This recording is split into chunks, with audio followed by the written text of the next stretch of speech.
Por que o profeta Mohammed não poderia ter escrito o Alcorão? O Alcorão é um livro com mais de 600 páginas e abrange uma ampla gama de tópicos. E foi revelado aos poucos, ao longo de um período de 23 anos. Portanto, se um homem escreveu o Alcorão, nós já temos uma série de problemas.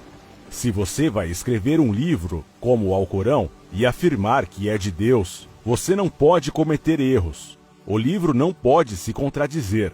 E você deve mantê-lo consistente à medida que acrescenta algo ao longo de um período de 23 anos. E manter a mensagem consistente. A gramática deve ser a mesma e o estilo deve permanecer o mesmo. Se o Alcorão não é de Deus, ele teria que escrever ele mesmo.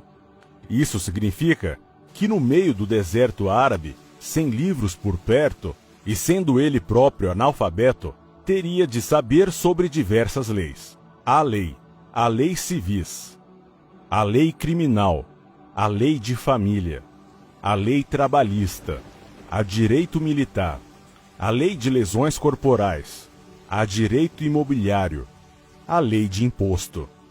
Teria que saber também sobre história, sem livros e com pouca ou nenhuma presença cristã em Meca. As histórias e eventos na vida dos profetas antes dele, a história das nações passadas, a regra religiosa de outras religiões. E ele teria que saber disso bem o suficiente para, de alguma forma, oferecer informações e detalhes adicionais não encontrados nesses livros. Ele teria que saber como desenvolver uma nação, governo, sobre adoração e purificação, sobre leis dietéticas.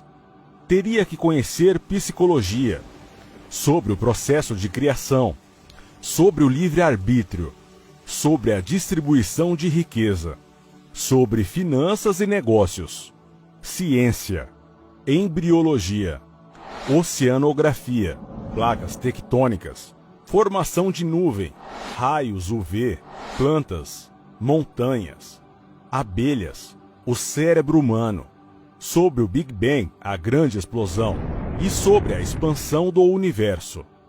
E para tornar o livro completo, ele teria que ter conhecimento do futuro, de modo a escrever coisas que acontecerão nos anos que virão. Ele teria que ser um viajante do tempo, para inserir seu nome e mencionar-se na Bíblia.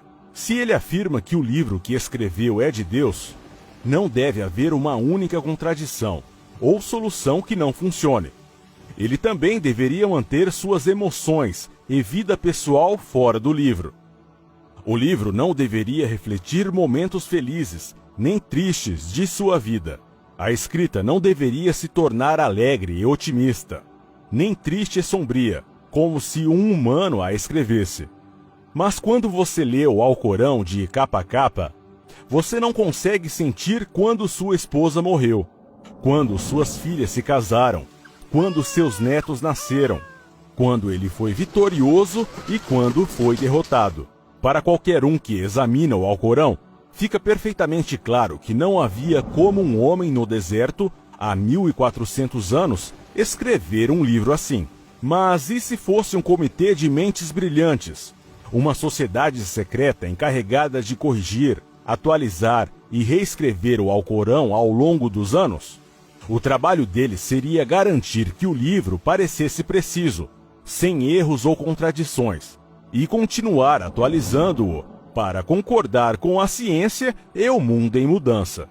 Se fosse esse o caso, haveria outras versões do Alcorão. Devido a edições e melhorias, teríamos novas versões editadas e versões antigas com erros. Você seria capaz de detectar diferentes estilos de escrita e influências de diferentes autores. Então, um homem não o escreveu e um comitê não o editou. Então, de onde isso veio? E se demônios inteligentes ditassem e influenciassem um homem a escrever o Alcorão? Que tipo de demônio? Chama ao bom comportamento, adora a Deus, honra Jesus, dá aos pobres e adverte do demônio? De qualquer maneira, quando você analisa o Alcorão, você chega a uma conclusão clara. Ele não pode ter sido escrito por um comitê. um demônio ou o profeta Mohammed. Uma vez que é impossível para Mohammed tê-lo escrito, isso significa que ele foi sincero quanto ao fato de ser de Deus. Se é de Deus, isso significa que ele foi um profeta genuíno, e sua mensagem deve ser ouvida e obedecida.